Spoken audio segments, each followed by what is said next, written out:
సంతోషించు వారి సమూహములో నేను కూర్చుండలేదు, నేను ఉల్లసింపలేదు. కడుపు మంటతో నీవు నన్ను నింపి ఉన్నావు కనుక నీ హస్తమును బట్టి నేను ఏకాకినై కూర్చుంటిని. ఒంటరిగా కూర్చున్నాడంట.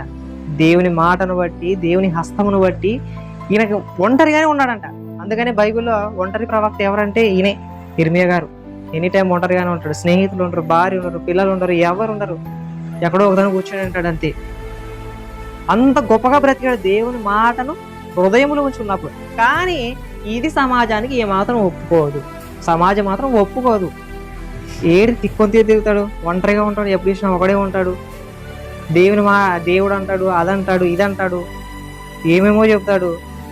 కానీ స్నేహితులతో ఉండడు, ఆ బంధువులతో సరిగ్గా ఉండడు, సరిగ్గా మాట్లాడు, ఏముండడు అని ఇలాంటివి వస్తూనే ఉంటాయి.